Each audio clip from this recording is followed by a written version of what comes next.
Hello दोस्तों, good evening. स्वागत है आपका आपके अपने YouTube channel create wealth with Atul में। मैं हूं आपका दोस्त अतुल गोयल। आज हम डिस्कस करेंगे वोडाफोन आइडिया के बारे में, टेलीकॉम कंपनी के बारे में। काफ़ी न्यूज़ में रहती है ये कंपनी, अच्छी खबरों की वजह से भी और बुरी खबरों की वजह से भी। अच्छी खबरें इसलिए उनके लिए जिन्होंने शेयर को 3 रुपये पे उठाया था और 12 रुपये के आसपास गया था ये शेयर, तो 4 गुना उनकी वेल्थ को करके दिया है इसने। अच्छा शेयर उनके लिए है। और बुरा शेयर उनका है जिनका 20-30 रुपये जिन्होंने उठाया और आज 10 रुपये है या 3 रुपये हो गया था, तो उनके लिए बुरा शेयर है। तो मैं हमेशा ये बताता हूँ आपको कि कोई भी स्टॉक अच्छा या बुरा, उसकी जो बाइंग प्राइस हमारी होती है उसके हिसाब से अच्छा बुरा बनता है। बुरे से बुरे शेयर में अगर आपने अच्छे प्राइस पे उसे ख़रीदा हुआ है तो शेयर आपके लिए अच्छा होगा। अच्छे से अच्छा शेयर अगर आपने गलत उस पर वैल्यू पे ख़रीदा है तो वो आपके लिए बुरा हो जाएगा। सपोज करो रिलायंस इंडस्ट्री को आपने 23-24 के आसपास खरीदा। कंपनी बहुत अच्छी है बट प्राइस आपका अभी 2000 के आसपास चल रहा है, 1900 आ गया था, तो 23-24 पे जिसने खरीदा उसके लिए वो कंपनी बेकार हो जाएगी। और सेम अगर किसी ने उसे 1000 रुपये पे खरीदा हुआ है उसके लिए बहुत अच्छी कंपनी हो जाएगी। तो सेम वे में वोडाफोन आइडिया है, इसको हम डिस्कस करेंगे। क्या इसके फंडामेंटल्स हैं, किस प्राइस पे से खरीदना चाहिए नहीं खरीदना चाहिए, कितना खरीदना चाहिए, कितना डाउन साइड आ सकता है, कितना ऊपर जा सकता है, क्या टारगेट्स होंगे, लॉन्ग टर्म के लिए कैसा होगा, क्या फंडामेंटल चेंज हो रहे हैं, क्या न्यूज़ है इसके अंदर, वो सब हम डिस्कस करेंगे आने वाले टाइम में। तो बने रहिए और लास्ट तक वीडियो को देखिए। लास्ट में मैं आपको एक सरप्राइज चीज़ बताऊँगा इस कंपनी के बारे में जो आपका पूरा व्यू चेंज कर सकती है इस कंपनी के बारे में। तो लास्ट तक वीडियो को देखिए और जानिए क्या वो सरप्राइज चीज़ है। चलो स्टार्ट करते हैं। ये साइट है वोडाफोन आइडिया की, जैसे मैं आपको दिखा रहा हूँ। जैसा इन्होंने लिखा, Vodafone and Idea are now Vi. Vodafone Idea, जैसा आप जानते हैं कुमार मंगलम जो है इसके चेयरमैन हैं, कुमार आदित्य बिरला ग्रुप के। मिस्टर निक जो हैं सीईओ वोडाफोन ग्रुप के हैं। तो ये कोलैबोरेशन में कंपनी चल रही है वीआई वोडाफोन आइडिया। अब इसका शेयर प्राइस को अगर हम चेक करते हैं, आज जो शेयर प्राइस बंद हुआ है 10 रुपये से ऊपर बंद हुआ है, 10.10 के आसपास, 2.5% के आसपास इसमें तेजी रही है। वॉल्यूम्स अगर देखेंगे तो वॉल्यूम्स बहुत बड़े हुए हैं इसके अंदर, ऑलमोस्ट डबल के आसपास के वॉल्यूम्स इसके अंदर गए हैं। तो अच्छे वॉल्यूम्स के साथ शेयर जब ऊपर आता है तो उसके अंदर तेजी बनने के द्वारा चांसेस हो जाते हैं। अगर डेली बेस पे देखें तो जो टेक्निकल चार्ट पे है वेरी बुलिश है, वीकली चार्ट पे देखेंगे बुलिश है, मंथली चार्ट पे देखेंगे तो न्यूट्रल नजर आता है। ये मार्केट कैप देखेंगे तो 29,000 करोड़ की कंपनी है, मिड कैप कंपनी है, टेलीकॉम सेक्टर में काम करती है, डिविडेंड नहीं पे करती है, फेस वैल्यू जो है 10 का है। डिलीवरी जो मैं आपको बता रहा था बहुत इंप्रेसिव हो रही है। आप देखेंगे 3 डेज की जो एवरेज है वो 39% की है। कल की जो डिलीवरी ये दिखाई हुई है 41 के आसपास की है, 5 डे की 37 के आसपास है, 8 डेज की भी 33 के आसपास है। आप देखेंगे तो धीरे धीरे ये जो परसेंटेज है बढ़ रही है और जैसे जैसे परसेंटेज बढ़ती है तो अकोमुलेशन कहीं इसी लेवल पे स्टार्ट हो जाती है। तो आगे डिस्कस करते हैं हमारी चेकलिस्ट इन्वेस्ट करने से पहले। तो यहाँ आप देखेंगे तो स्टॉक ने जो रिटर्न दिए हैं बैंक एफडी से कम दिए हैं, क्योंकि स्टॉक अपने हाई प्राइस से बहुत नीचे आया था। अगर ओवर द पीरियड्स देखें तो बैंक एफडी से कम रिटर्न दिए हैं, इसमें कोई भी हमें दिक्कत नहीं होनी चाहिए बताने में।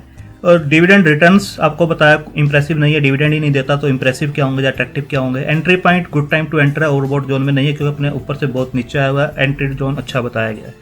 हाई रिस्क है, हाई रिस्क इसलिए क्योंकि इसके अंदर जो मूवमेंट रहता है बहुत ज़्यादा ऊपर नीचे का रहता है। 10-20% तो ये ईजिली 2-4 दिन में ही ऊपर नीचे हो जाता है। तो हाई रिस्क इस वजह से है इसके अंदर। और टेलीकॉम इंडस्ट्री में काम करती है, मिड कैप है, 117 के आसपास इसका रैंक है, 117 रैंक है, 28,000 करोड़ की कंपनी है। अब आप देखिए जो न्यूज़ चल रही है अभी, जो Bharti Airtel Vodafone and Reliance Jio tariff hike. तो टैरिफ हाइक करने से जो इनका रिवेन्यू बढ़ेगा और प्रॉफिट्स बढ़ने के चांसेस ज़्यादा हैं इनके। तो ये एक न्यूज़ चल रही है जिसके बेस पे भी टेलीकॉम कंपनी जो है ग्रो करने के चांसेस उनके ज़्यादा है। सेकेंड न्यूज़ आप देखिए, Vodafone Idea partners with firms to add non core revenue. ये हर वो तरीका अपना रहे हैं, वो स्ट्रेटजी अपना रहे हैं जिससे इनके रिवेन्यूज़ बढ़ें, प्रॉफिट्स बढ़ें। तो ये एक और स्ट्रेटजी है कि इन्होंने दूसरी फर्म्स के साथ टाई अप्स किया है। जैसे आप देखेंगे अपग्रेड 1mg दूसरी फर्म्स के साथ अब टाई अप्स किए हैं इन्होंने लॉन्ग टर्म के लिए, जहाँ से रिवेन्यू ये जनरेट कर सकते हैं। मार्केटिंग वगैरह का इनका पूरा फंडा है ये, और प्रॉफिट्स को बढ़ाने का इनका आइडिया है, शायद ये काम कर जाए। तीसरा आप देखिए कि tariff hike likely before March 2020। 21 Vodafone Idea needs 50% hike to cash break even. 50% hike तो ये नहीं कर सकते, बट जितना भी ये हाइक कर सकते हैं उतना ये करेंगे ताकि ब्रेक इवन जो है इनका 50% पे है। अभी जितना भी हाइक करेंगे, कंपटीशन है जियो, भारती और इसके अंदर, बट जितना भी टैरिफ हाइक आता है उससे कुछ तो पोजीशन इनकी बेटर होने के चांसेस हैं। तो रिवेन्यू बढ़ेगा टैरिफ हाइक होने से, तो चांसेस हैं। मार्केट कैप ग्राफ मैंने सब आपको बताया है, और जो स्टॉक है अपने 200 DMA से ऊपर काम कर रहा है। 200 DMA से अगर ऊपर स्टॉक काम करता है तो एक बुलिश मोड में होता है। बुलिश मोड में जो फंडामेंटल बेस पे कम है बट प्राइस एक्शन बेस पे ज़्यादा है। डिमांड सप्लाई के बेस पे ज़्यादा है, प्राइस एक्शन ज़्यादा है इसके अंदर। फंडामेंटल इसे सपोर्ट नहीं करते हैं, बट ट्रेडिंग के हिसाब से और प्राइस एक्शन के हिसाब से ये स्टॉक जो है 200 DMA के ऊपर बना हुआ है। अगर क्वार्टर ऑन क्वार्टर इसके कुछ क्वार्टर्स को पिछले के आप कंपेयर करेंगे तो जो दिसंबर 2017 में जो सेल्स थी 6510 के आसपास थी, जो कि इंक्रीज होकर 10,791 की सेल हो गई है इनकी। ऑपरेटिंग मार्जिन जो थे किसी भी कंपनी के लिए मेन होते हैं, ऑपरेटिंग प्रॉफिट मार्जिन 19% से इंक्रीज होकर 38% के आसपास पहुंच गया, डबल हो गए हैं। ऑपरेटिंग प्रॉफिट जो है 1223 करोड़ से इंक्रीज होकर 4152 करोड़ का हो गया। अगर इनके ऊपर डेट नहीं हो तो ये कंपनी बहुत अच्छी हो सकती है, बट डेट बहुत हाई है, मैं अभी बताऊंगा आपके आने वाले टाइम में। जो नेट प्रॉफिट है -1284 करोड़ से आप देखेंगे इंक्रीज होके -7218 करोड़, जो सितंबर क्वार्टर में इन्होंने रिजल्ट्स दिए हैं 7200 करोड़ का इन्होंने नेट लॉस दिया है। नेट लॉस किस लिए है? जब ऑपरेटिंग प्रॉफिट्स इनके प्रॉफिट में है, प्लस में है 4152, आप देखेंगे इंटरेस्ट ये पे कर रहे हैं 4700 करोड़ का, और जो डेप्रिसिएशन होता है जो एसेट्स का वो 6000 करोड़ के आसपास का है। तो अगर इन दोनों को टोटल करेंगे 10,700 बनता है, उसमें से प्रॉफिट जो है 4100 का है, तो नेट लॉस जो बनता है 7218 करोड़ का लॉस है। तो इंटरेस्ट जितना ये कमा रहे हैं 4152 कमा रहे हैं, उससे ज़्यादा ये इंटरेस्ट पे कर रहे हैं 4700। अगर ईयर ऑन ईयर आप कंपैरिजन करेंगे पिछले कुछ सालों का, तो सेल्स जो बढ़ी है मार्च 2019 में 10,000 करोड़ के आसपास इनकी सेल हुआ करती थी, जो कि इंक्रीज होकर 44,958 करोड़ की हो गई है, 4 गुना सेल हुई है। ऑपरेटिंग मार्जिन जो 28% के आसपास थे, आज भी ये उस पर काम कर रहे हैं, 32% के आसपास हैं। ऑपरेटिंग प्रॉफिट जो है 2826 करोड़ से इंक्रीज होकर 14,410 करोड़ के हो गए हैं। नेट प्रॉफिट आप देखेंगे 882 से इंक्रीज नहीं हुए हैं, बल्कि डिक्रीज हो गए हैं -73,000 करोड़ के आसपास के। तो लॉस में जा रही है कंपनी। यहाँ पर भी आप देखेंगे 14,410 करोड़ का इन्होंने प्रॉफिट किया, ऑपरेटिंग प्रॉफिट, बट इंटरेस्ट कितना पे किया? 15,393 करोड़ का। जितना प्रॉफिट आ रहा है उससे ज़्यादा इंटरेस्ट पे कर रहे हैं ये। और डेप्रिसिएशन जो होता है वो सेपरेट चीज़ होती है, और सेपरेट चीज़ होने से क्या हुआ, जब दोनों प्लस होते हैं तो नेट जो हो रहा है इनका माइनस में जा रहा है, -61,000 करोड़ का जो हो रहा है। आप देखेंगे इंटरेस्ट बर्डन जो है ईयर ऑन ईयर बढ़ता जा रहा है। इतना ये पे नहीं कर पा रहे हैं प्रॉफिट से जितना इनका इंटरेस्ट बर्डन बढ़ रहा है। अब देखिए यहाँ पर 966, देन 1,000 करोड़, 1,800 करोड़, 4,000, 4,800, 9500, 15,000, ये सिर्फ इंटरेस्ट ये पे कर रहे हैं। डेट को देख लेते हैं। बैलेंस शीट के अंदर जो डेट है मार्च 2009 में जो था 9,000 करोड़, 8,900 करोड़ के आसपास था, जो डेट इंक्रीज होकर अब सितंबर में 1,05,000 करोड़ के आसपास हो गया, 1,05,000 करोड़ का डेट हो गया। आप देखेंगे पिछले 2 सालों में इन्होंने पिछले मार्च से 1,25,940 करोड़ का जो डेट था उसे रिड्यूस किया, 1,14,996, 10-11,000 रिड्यूस किया। अगेन इन्होंने 10,000 और रिड्यूस किया, 1,05,214। मतलब कंपनी धीरे धीरे अपना डेट रिड्यूस कर रही है। उनकी इंटेंशन है डेट को रिड्यूस करना ताकि इंटरेस्ट कम पे करना पड़े और प्रॉफिट मार्जिन इंक्रीज हो। रिजर्व जो है, जो रिजर्व थे वो सबके सब इनके माइनस में हो गए। 10,145 करोड़ के रिजर्व हुआ करते थे, जो कि -55,000 करोड़ के आज शो कर रहे हैं। एसेट जो है 26,327 करोड़ के जो एसेट्स थे वो बढ़ के 2,12,000 करोड़ के एसेट्स हैं। एसेट्स अच्छे हैं इनके, बट मेन जो मेन इस कंपनी में प्रॉब्लम है वो है डेट की। डेट बढ़ने से इंटरेस्ट में सारा का सारा जो प्रॉफिट है वो सारा इंटरेस्ट में जा रहा है। अगर आप शेयर होल्डिंग पैटर्न की बात करेंगे तो 42.38% से प्रमोटर से होल्डिंग बढ़ाई है 72.05% के आसपास। FII 27.23 से घट के 6.20 हुई है। DIA 8.09 से घट के 0.91 के आसपास हुई है। पब्लिक के पास जो स्टॉक है इसका 20.84 के आसपास है। आप देखेंगे पब्लिक में भी कोई ऐसा अभी मेजर ऐसा कोई आदमी नहीं है, जो फर्म नहीं है जिसने इसका स्टेक होल्ड कर रखा हो। अगर DII की बात करें तो DII में रिसेंटली कुछ भी ऐसा नहीं किया जून क्वार्टर में, जब सितंबर क्वार्टर में जो पहले की होल्डिंग्स है वही हैं। FII का देखेंगे तो मॉर्गन स्टैनली ने 1.10 स्टेक इसके अंदर सितंबर क्वार्टर में इंक्रीज किया है। मॉर्गन स्टैनली ने 1.10% इसके अंदर स्टेक लिया है, इंक्रीज किया है। अगर प्रोमोटर्स में देखेंगे तो ग्रासिम आपको पता ही है, आदित्य बिरला ग्रुप, उनकी जितनी भी होल्डिंग कंपनीज हैं उसके पास इसका स्टेक है, प्लस वोडाफोन के पास इसका स्टेक है। अब हम बात करते हैं चार्ट के ऊपर वोडाफोन आइडिया की। नॉर्मली आपने चार्ट जो देखे होंगे वो इस टाइप के देखे होंगे, इधर से इधर शेयर जाता है, नीचे से ऊपर जाता है, बट इसके अंदर आप देख रहे हैं कि इधर से इधर शेयर आया हुआ है। यानी ये शेयर जो ट्रेड किया करता था वो 2018 में लगभग 118 रुपये के आसपास ट्रेड किया करता था, और अब ये ट्रेड कर रहा है 10 रुपये के आसपास। लो जो इसने बनाया कोविड टाइम में वो बनाया है लगभग 2.5 रुपये 60 पैसे के आसपास। तो आप देख सकते हैं कि कहाँ से कहाँ शेयर पहुँच गया है। तो क्या ये शेयर रिकवर कर सकता है, क्या स्टॉप लॉस होना चाहिए इसका? कोविड टाइम से जो 2 रुपये 30 पैसे इसने बनाया था वो इसने बहुत जल्दी रिकवर किया। आप देखिए उसके बाद जिसने यहाँ शेयर्स लिए थे, मैंने आपको स्टार्टिंग में बताया, जिसने यहाँ शेयर लिए थे 2 रुपये 3 रुपये के आसपास, उसने 12-13 रुपये ये शेयर गया था उस टाइम, 12 रुपये 60 पैसे, 3-4 गुना उसका पैसा करके दिया है। तो उसके लिए अच्छा शेयर है। तो यहाँ पे जो एक बेस बना था इसने काफ़ी टाइम इसके अंदर निकाला है। आप देखिए लगभग 7 रुपये और इसके बीच में काफ़ी टाइम निकाला है इसने। जैसे ही इसने इस लेवल को ब्रीच किया है 5 रुपये के आसपास को, तो स्टॉक काफ़ी ऊपर गया है। उसके बाद इसने जो बेस बनाया है वो यहाँ पर देखिए स्ट्रॉन्ग रेजिस्टेंस जो आ रहा था, जो मैं कहा है कि 2.5 और 7 रुपये के बीच में इसने काफ़ी टाइम निकाला है। तो 7 रुपये का जो इसका स्ट्रॉन्ग रेजिस्टेंस जो बना हुआ था, यहाँ अच्छे वॉल्यूम्स के साथ देखिए ये जो है 7 रुपये 70 पैसे के आसपास जो है एक स्ट्रॉन्ग रेजिस्टेंस था। पहले यहाँ पर इसने ट्राई किया था, यहाँ भी ट्राई किया, यहाँ अगेन इसने ट्राई किया बट नहीं तोड़ पाया। तो 7 रुपये 70 पैसे को जब इसने ब्रीच किया, यहाँ देखिए अच्छे वॉल्यूम्स के साथ सीधा ये 12-12.5 रुपये गया। 7 रुपये को जैसे ही ब्रीच किया तो डबल हो गया वहाँ से, ऑलमोस्ट डबल, 80% के आसपास। अब शेयर वहाँ से करेक्ट किया, करेक्ट करने के बाद ये नीचे आया तो इसने जो पहले रेजिस्टेंस है उसी को इसने सपोर्ट जोन बनाया और वहाँ से फिर बाउंस किया।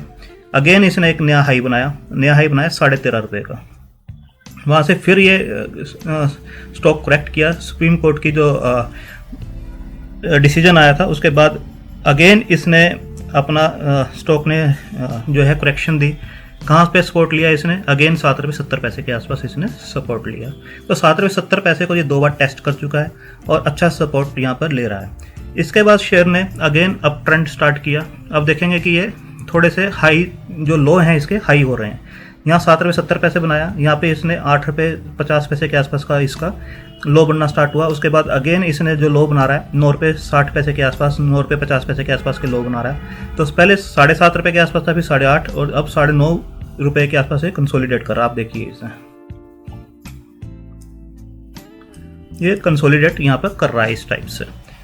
तो अगर ये जो है अपने इस लेवल को तोड़ता है 11.5-12, जिसको ये 2 बार टेस्ट कर चुका है, ये इसका स्ट्रॉन्ग रेजिस्टेंस जोन बनता है यहाँ पर 12 रुपये के आसपास, जो ये अगले 2-3 महीने में इजीली जा सकता है। 12 को तो दोबारा टेस्ट करेगा ही करेगा। ये यहाँ से भी आपको 20% निकाल के दे सकता है। ये मैं फंडामेंटली की बात नहीं कर रहा हूँ, सिर्फ हम टेक्निकल की बात कर रहे हैं। टैरिफ हाइक होंगे या अदर्स नॉन कोर बिजनेस को बढ़ाएंगे, रिजल्ट्स अच्छे आएंगे, या प्रमोटर्स पैसा इसके अंदर डालेंगे तो उससे फंडामेंटल और भी अच्छे हो सकते हैं। तो जैसे जैसे फंडामेंटल चेंज होंगे तो फंडामेंटली हम बात करेंगे, अभी सिर्फ हम टेक्निकली बात कर रहे हैं। तो जैसे ये 12-12.5 रुपये के लेवल को ब्रीच करता है तो ये इजीली 18 से 20 रुपये को टच करेगा। और हमेशा की ध्यान रखिए, जहाँ पे इस टाइप के गैप्स होते हैं, यहाँ पे इस टाइप के गैप होते हैं, स्टॉक हमेशा उस गैप को फिल करने के लिए जाता ही जाता है। आज जाए, कल जाए, साल बाद जाए, वो जाएगा ही जाएगा। तो ये 20 रुपये और देखेंगे 28 रुपये का एक गैप है, इसको ये फिल जरूर करेगा। आज करेगा, कल करेगा, ये आने वाला टाइम बताएगा, पर इसे फिल जरूर करेगा। चाहे 2 साल बाद करे, इस लेवल पे जाएगा। अगर ये 20 रुपये भी जाता है, 10 रुपये से 20 रुपये, आने वाले 2 साल में, 3 साल में, तब भी आपका पैसा डबल करके दे सकता है। नीचे का जो लेवल बनता है 7 रुपये 7.5 रुपये, आपको स्टॉप लॉस लगाना है। अगर इससे नीचे शेयर जाता है फिर आपको निकल जाना है इसमें 7.5 रुपये से नीचे। तो इतना रिस्क आपको लेना पड़ेगा। जैसा मैंने बताया, छोटे स्टॉक में थोड़ा पैसा लगाना है, बड़े कंपनी में बड़ा पैसा लगाइए। तो इसके अंदर ऐसा पैसा लगा के छोड़ दिए जिसे आप काफ़ी टाइम तक नहीं देखना चाहते। जिसको आप डेली देखना चाहते हो उस पैसे को मत लगाइए।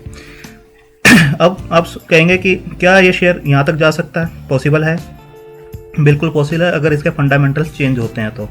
अब मैं आपको एक कंपनी दिखाता हूँ, तानला सॉल्यूशन।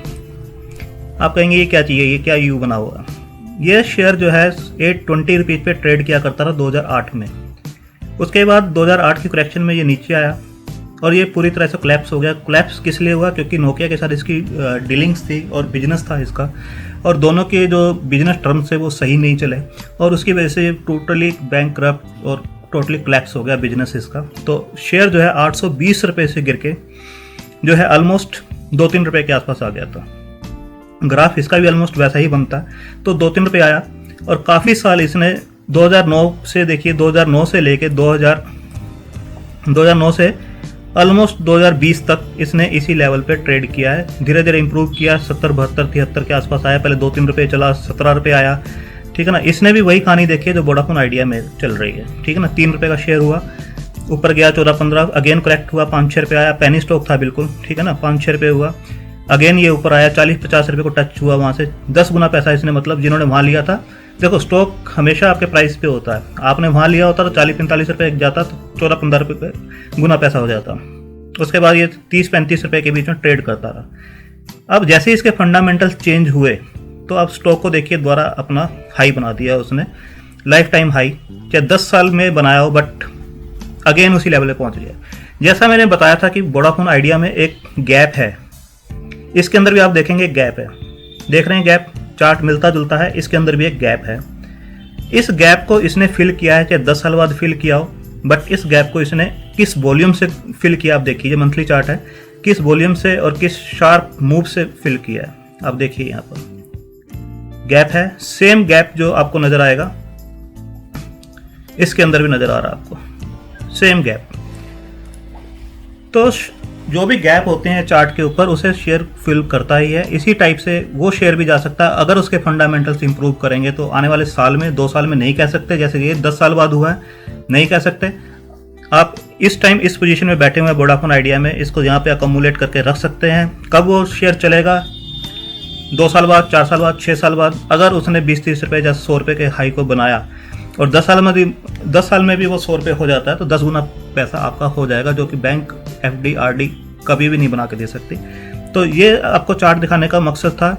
सेम बिजनेस जैसे कोलैप्स वोडाफोन आइडिया का हुआ है, सेम जो गैप चार्ट के अंदर आप देख रहे हो वैसे ही है।